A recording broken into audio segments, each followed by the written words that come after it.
떡본 김에 제사 지낸다고 여기 보시면 제가 지금 노란색 꽃을 사가지고 갖다 꽂았거든요. 그래서 꽃 산 거 자랑도 할 겸 하나 지금 찍겠습니다. 워낙엔 이제 제가 그 창작의 세계 강의를 하면은 이제 지금쯤에는 고전을 읽는 그 과정을 끝내고 거기까지 시험 범위거든요. 이제 그 다음 여러분은 이제 계속 쓰고 계시고, 그 다음에 이제 저는 텍스트를 공유하는 거죠. 여러분하고 같이.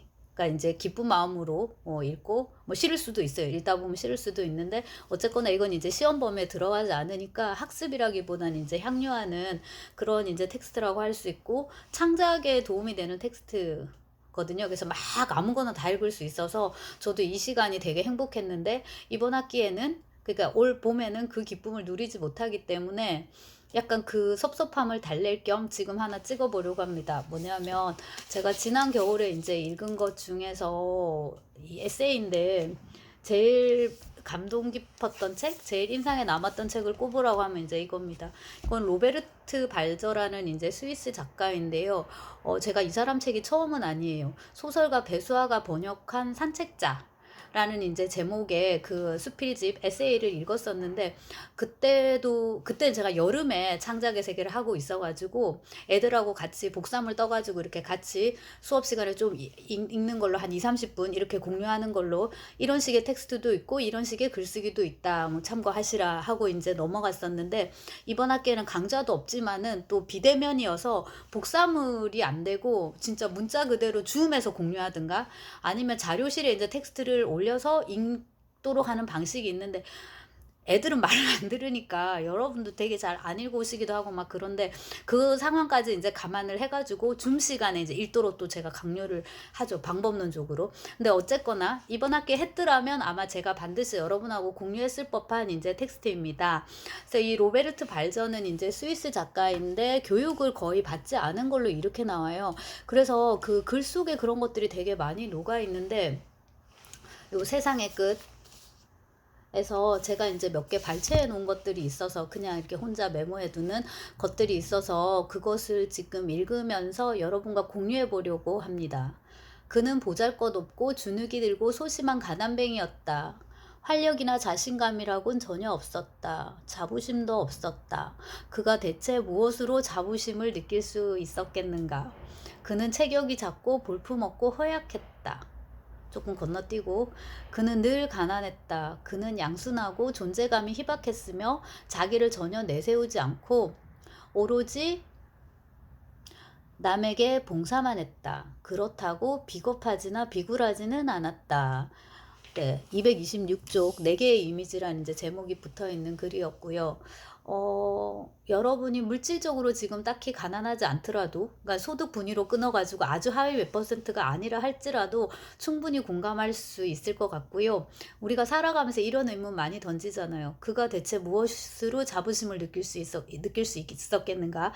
대명사를 바꿔서 내가 대체 뭘 갖고 내가 진짜 자부심을 갖겠어? 하고 이제 자괴감이나 열패감에 되게 빠질 때가 많은데, 이거 보면은 네, 좀 도움이 되고요. 그 다음에 우리가 꼭 뭔가가 있어야만, 뭔가를 잘해야만 우리 자신인 건 아니니까, 의미가 있는 건 아니니까, 그냥 이제 나 자신이 이렇게 존재한다는 것만으로도 이제 충분히 의미가 있는 것이니까요. 한번 되새겨 볼 수 있을 것 같고, 비슷한 얘기인데 이건 이제 세상의 끝이라는 제목이 붙어 있는 글입니다. 299쪽인데요.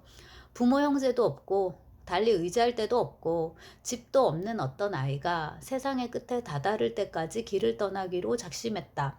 챙겨갈 것도 별로 없었고 짐을 꾸릴 필요도 없었다. 딱히 가진 게 없었기 때문이다. 그렇게 형편이 되는 대로 아이는 길을 떠났다.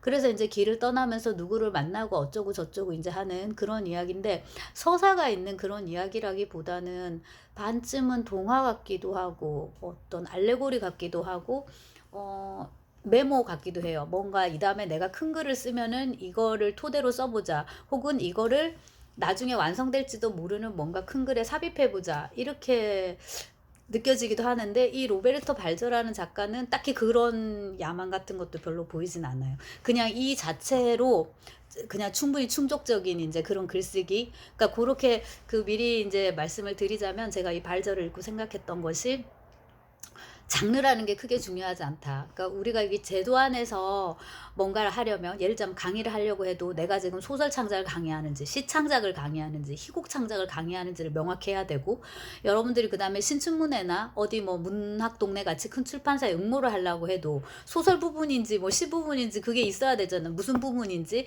그게 되게 중요하단 말이에요. 병원을 찾아가도 마찬가지고 정형외과인지 뭐 신경외과인지 이게 우리가 되게 중요한데, 조금 더 이제 느슨하게 생각을 하면은 크게 그 장르, 그 분과가 중요하지 않다. 내적인 요구를 담아낼 수 있는 형식을 찾는 게 중요한데, 로베르토 발저의 글쓰기가 딱 그 전범을 제공하는 것 같습니다. 그래서 지금 제가 이거 하고 있는 거기도 한데요. 찾아보면 일자리를 구합니다. 이런 거 또 재미있고요. 삶과 노동에 대한 글, 요런 것들은 이제 우리가 소설식 견본으로 치자면, 저는 전공이 러시아 문학이니까 고골 19세기 그 뭐 클럭들에 대해서 이런 그 관리, 하급 관리들에 대해서 많이 썼으니까 관료제, 고골, 그 다음에 보다 보편적인 텍스트로는 허먼 멜빌의 바틀비, 그러니까 제가 이번 학기에 창작을 했으면 바틀비를 지금 읽었을 거예요. 그 다음에 이제 카프카의 변신, 요런 것들 하고 이제 묶어서 얘기할 수 있을 건데, 지금 얘기한 바틀비나 변신 이런 거는 텍스트가 아주 쫀쫀하단 말이에요.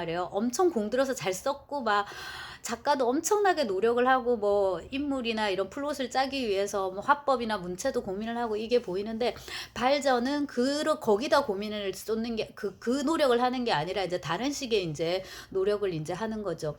비슷한 계열의 글로 주인과 피고용인, 계급투쟁과 봄날의 꿈 뭐 이런 게 좋았다라고 제가 메모를 해놨네요. 그리고 이제 제가 하나 읽어드릴게요. 요거는 제목이 노동자입니다. 그는 나름대로 섬세하고 고결한 사람이었다. 그는 교양이 있었다. 어떤 사람들은 아주 특별한 경로를 통해 독특한 교양을 쌓는다. 그는 신분이 낮아서 소박한 옷차림을 하고 다녔다. 아무도 그에게 주의를 기울이지 않았고 아무도 그를 알아주지 않았다. 그래서 그는 좋았고 기뻤다. 저는 이 부분 너무 좋고요. 네, 아무도 주의를 기울이지 않고 아무도 알아주지 않으니까 너무 좋은 거. 그는 말하자면 어두컴컴한 길을 따라 즐겁게 사색에 잠겨 우아한 인생을 차분하게 조용히 살았다. 그는 자신의 변변치 못한 처지를 예찬했다. 그래서 그 앞에 가난한 그 대목 있잖아요. 내가 뭘 갖고 도대체 자부심을 가질 수 있겠어? 뭐 체격도 볼품없고 돈도 없어서 가난하고, 하지만 절대 비겁하거나 비굴하지 않은 거예요. 그리고 이제 여기서 보면은 자기 나름의 어떤 특별한 경로로 이렇게 이제 교양을 쌓고 이렇게 계속 그냥 자족적인 삶을 살아가는데, 처지는 변변치 못하지만 결코 거기서 비굴해지지는 않는 거예요. 근데 이게 근데 제가 볼 때 넓은 관점에서 보면 스위스라서 가능한 삶의 양태다. 네, 러시아에서 이러고 못 살아요. 일단 춥고 먹을 것도 구할 수가 없고 이 사람 다 비루해 줄 수밖에 없는 거예요. 아니면은 이제 그 라스콜리니코프나 이런 도스옙스키의 주인공들처럼 이제 광증으로 이렇게 치닫는 건데, 스위스는 제가 좀 때 얘기하겠지만은 복지제도 같은 게 잘 돼 있어가지고 요따구로 살아도 요따구로 살아도 인간으로서의 자존감을 잃지 않는 사회적인 토대가 제공되어 있다는 거, 이거를 여러분들이 반드시 염두에 둬야 되고요. 이게 발저를 읽으면서 당연히 나도 이렇게 살다 가고 싶다라는 꿈을 꾸게 되는데, 이 삶이 가능한 여러 가지 조건들이 있어요. 토대가. 그게 이제 대표적인 게 스위스라는 이 나라 국가 시스템이 이제 있는 거고, 그 다음에 이제 이 발저가 살았던 어떤 개인적인 궤적 그게 있겠죠. 그건 이제 그래서도 드러나고 뒤에서 한 번 더 얘기를 할 거고, 또 이건 제목이 사무원인데, 사무원은 우리 생활에서 아주 친숙한 존재지만 아직까지 제대로 글로 다루어진 적이 없다. 적어도 내가 알기로는 그렇다. 사무원은 작가님들의 글쓰기 소재가 되기에는 어쩌면 너무 일상적이고 너무 순진하며 그다지 창백하거나 타락하지도 않았고 도무지 흥미를 끌지 못한다. 그저 필기구와 계산기를 손에 들고 있는 소심한 청년일 뿐이다. 딱 그런 게 정말 요게 딱 바틀비나 그 다음에 이제 카프카의 변신, 거기서 이제 외판원이니까 많이 돌아다니죠. 그러니까 종사하는 업무는 많이 다르기는 한데 큰 시스템 속의 하나의 부분이라는 점, 그 다음에 이제 그거에 종속되어 있고 그렇기 때문에 권력에 따라서 휘둘리기 쉽다는 거, 핍박받기 쉽고 그걸 좀 과장하면은, 그래서 이제 고골에게 갖다 붙이기도 이제 되게 좋은데 이거를 굉장히 이제 온화한 필치로 이렇게 쓰고 있습니다. 그리고 이제 본인이 너무 자족적이고 온화하다 보니까 무슨 욕구가 없냐, 그걸 이렇게 막 썰을 길게 풀고 뭔가 극적인 사건을 만들고 그럴 욕구가 별로 없는 거죠. 너는 왜 그런 욕구가 없어? 그건 잘못된 거야. 라고 이제 우리가 말할 게 없는 거죠. 말해도 안 되고. 근데 이게 만약에 소설이라면 요따구로 써 가지고 신춘문예나 아니면 어디 무슨 공모전에 냈으면 내가 심사위원이라도 소설은 마음에 들겠지만은 이건 가작으로도 뽑아 주기 아마도 힘들지 않을까라는 네 생각은 듭니다마는 지금 저희가 이제 편한 마음으로 읽으면서 나 자신에게 맞는 장르를 찾아간다. 그 과정의 일환으로서 인제 보면은 되게 글이 좋고요.